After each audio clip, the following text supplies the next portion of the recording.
ایک چھوٹے سے گاؤں میں ایک غریب کسان رہتا تھا جس کا نام رحمت علی تھا۔ اس کی بیوی سغرا بھی بہت محنتی اور نیک دل عورت تھی۔ دونوں میاں بیوی سارا دن کھیتوں میں کام کرتے، مگر پھر بھی ان کے گھر میں اکثر فاقے رہتے۔ گاؤں کے لوگ اکثر رحمت علی کا مذاق اڑاتے اور کہتے، اتنی محنت کا کیا فائدہ جب قسمت ہی خراب ہو۔ لیکن رحمت علی ہمیشہ مسکرا کر جواب دیتا، اللہ محنت کرنے والوں کو کبھی ضائع نہیں کرتا۔ ایک سال ایسا آیا جب بارش نہ ہونے کے برابر ہوئی، کھیت سوکھ گئے، فصل برباد ہو گئی اور رحمت علی کے پاس کھانے کو بھی کچھ نہ بچا۔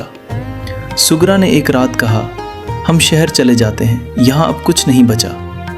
رحمت علی نے تھوڑی دیر سوچا اور بولا، نہیں، ہم ہار نہیں مانیں گے، کل سے میں نئی محنت شروع کروں گا۔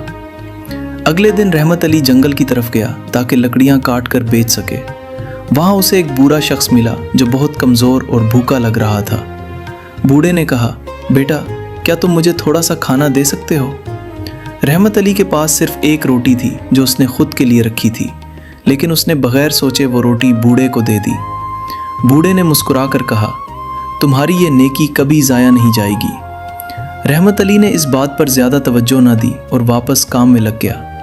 جب وہ لکڑیاں کاٹ رہا تھا، اچانک اس کی نظر ایک عجیب درخت پر پڑی۔ اس درخت کے پتے سونے جیسے چمک رہے تھے۔ رحمت علی نے سوچا، یہ تو کوئی عام درخت نہیں لگتا۔ اس نے ایک شاخ توڑی تو وہ واقعی سونے کی نکلی۔ وہ حیران رہ گیا اور فوراً کچھ شاخیں لے کر بازار گیا۔ جب اس نے وہ سونا بیچا تو اسے اتنے پیسے ملے جتنے اس نے زندگی میں کبھی نہ دیکھے تھے۔ رحمت علی خوشی خوشی گھر آیا اور ساری بات سغرا کو بتائی۔ دونوں بہت خوش ہوئے، لیکن سغرا نے کہا، ہمیں اس سونے کو سنبھال کر استعمال کرنا چاہیے اور کسی کو نہیں بتانا چاہیے۔ رحمت علی نے ہاں میں سر ہلایا، لیکن اگلے دن اس کے ذہن میں لالچ آ گیا۔ وہ دوبارہ جنگل گیا اور سوچنے لگا، اگر میں پورا درخت ہی کاٹ لوں تو میں بہت امیر ہو جاؤں گا۔ جیسے ہی اس نے کلہاڑی اٹھائی، اچانک وہی بوڑھا شخص سامنے آ گیا۔ بوڑھے نے سخت لہجے میں کہا، رحمت علی، کیا تم اپنی نیکی بھول گئے؟ رحمت علی گھبرا گیا اور بولا، میں صرف تھوڑا سا مزید لینا چاہتا تھا۔ بوڑھے نے کہا، لالچ انسان کو تباہ کر دیتا ہے۔ تمہیں جو ملا ہے وہ تمہاری محنت اور نیکی کا صلہ ہے، اسے ضائع مت کرو۔ رحمت علی کو اپنی غلطی کا احساس ہوا۔ اس نے فوراً معافی مانگی اور وعدہ کیا کہ وہ کبھی لالچ نہیں کرے گا۔ بوڑھا مسکرایا اور غائب ہو گیا۔ رحمت علی نے اس دن کے بعد فیصلہ کیا کہ وہ سونے کے پیسے سے صرف اپنا گھر ہی نہیں بلکہ گاؤں کے لوگوں کی بھی مدد کرے گا۔ کچھ ہی مہینوں میں رحمت علی نے گاؤں میں کنواں کھدوایا، بچوں کے لیے ایک چھوٹا سا مدرسہ بنایا اور غریب لوگوں کو کھانا فراہم کرنا شروع کیا۔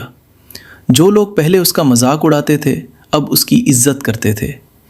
ایک دن گاؤں کا ایک لالچی زمیندار رحمت علی کے پاس آیا اور بولا، مجھے بھی وہ درخت دکھاؤ، ہم دونوں مل کر زیادہ سونا حاصل کریں گے۔ رحمت علی نے انکار کر دیا، یہ اللہ کی امانت ہے، میں اسے غلط طریقے سے استعمال نہیں کر سکتا۔ زمیندار نے غصے میں آ کر خود جنگل جا کر درخت تلاش کیا، لیکن اسے کچھ نہ ملا۔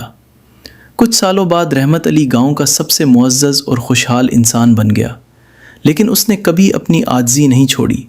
وہ ہمیشہ کہتا، اصل دولت سونا نہیں بلکہ محنت، صبر اور دوسروں کی مدد ہے۔